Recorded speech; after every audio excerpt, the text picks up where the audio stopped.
Copy cat Rakshita ಆಗ್ಲಿಕ್ಕೆ ಹೋಗ್ತಾ ಇದ್ದೀರಾ? ರಕ್ಷಿತಾನ ಆರ್ ಕೂಡ ಇಲ್ಲ, ಬಿಗ್ ಬಾಸ್ ಕನ್ನಡ ಸೀಸನ್ 12 ಎಂದರೆ ಎಂದಿನಂತೆ ಟ್ವಿಸ್ಟ್ಗಳ ಸರಮಾಲೆ. ಈ ವಾರ ಧ್ರುವಂತ್ ಮತ್ತು ರಕ್ಷಿತಾ ಅವರನ್ನ ಸೀಕ್ರೆಟ್ ರೂಮ್ ನಲ್ಲಿ ಇರಿಸಲಾಗಿದೆ. ಈ ವಿಷಯಕ್ಕೆ ಸ್ಪರ್ಧಿಗಳಲ್ಲಿಯೇ ಕೆಲವರಿಗೆ ಈಗಾಗಲೇ ಸುಳಿವು ಸಿಕ್ಕಂತಾಗಿದೆ.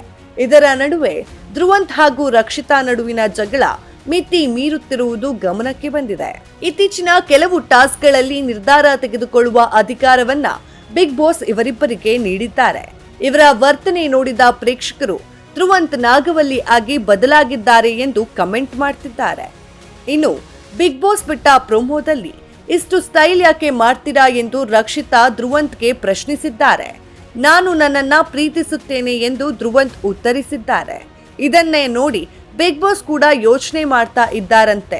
ನಿಮ್ಮನ್ನ ಸೀಕ್ರೆಟ್ ರೂಮ್ಗೆ ಹಾಕಿದ್ದು ತಪ್ಪಾಯ್ತು ಎಂದು ರಕ್ಷಿತಾ ಅಭಿಪ್ರಾಯ ವ್ಯಕ್ತಪಡಿಸಿದ್ದಾರೆ. ನಿನ್ನ ಆಟಿಟ್ಯೂಡ್, ನೀನು ಆಡುವ ರೀತಿ, ನೀನು ಒಳ್ಳೆಯದಕ್ಕೆ ಹೇಳಿದ್ರು ಅದೇನೋ ಸನ್ನೆ ಮಾಡಿ ತೋರಿಸ್ತೀಯಾ ಅಂತ ವ್ಯಂಗ್ಯ ಮಾಡಿದ್ದಾರೆ. ಅದಕ್ಕೆ ರಕ್ಷಿತಾ ಫುಟೇಜ್ ಬೇಕಾ, ಫುಟೇಜ್ ಅಂತ ಪ್ರಶ್ನೆ ಇಟ್ಟು ಧ್ರುವಂತ್ ಅವರನ್ನೇ ಇಮಿಟೇಟ್ ಮಾಡಿದ್ದಾರೆ. ಕಾಪಿ ಕ್ಯಾಟ್, ರಕ್ಷಿತಾ ಆಗಲಿಕ್ಕೆ ಹೋಗ್ತಾ ಇದ್ದೆಯಾ? ನನ್ನನ್ನ ನೀನು ಟಚ್ ಮಾಡೋದಕ್ಕೆ ಆಗಲ್ಲ, ನನ್ನಲ್ಲಿ ಅರ್ಧ ಭಾಗ ಕೂಡ ಇಲ್ಲ ಅನ್ನುವ ರೀತಿಯಲ್ಲಿ ರಕ್ಷಿತಾ ಕೂಗಾಡಿದ್ದಾರೆ. ಇನ್ನು ಧ್ರುವಂತ್ ಕೂಡ ಕಾಲು ತೋರಿಸಿ ಅತ್ಯಂತ ಅತಿರೇಕ ವರ್ತನೆ ತೋರಿದ್ದಾರೆ. ಧ್ರುವಂತ್ ಅವರ ಕಾಟದಿಂದ ರಕ್ಷಿತಾ ಹೈರಾಣಾಗಿದ್ದಾರೆ. ಧ್ರುವಂತ್ ಕೇಳಿದ ಒಂದು ಸಿಂಪಲ್ ಪ್ರಶ್ನೆಗೆ ರಕ್ಷಿತಾ ಶೆಟ್ಟಿ ಸ್ವಲ್ಪ ಓವರ್ ಆಗಿ ಪ್ರತಿಕ್ರಿಯೆ ನೀಡಿದಂತಾಯಿತು. ಮೊದಲಿನಿಂದಲೂ ರಕ್ಷಿತಾ ಮತ್ತು ಧ್ರುವಂತ್ ಅವರ ಬಾಂಡಿಂಗ್ ಅಷ್ಟಕ್ಕಷ್ಟೇ.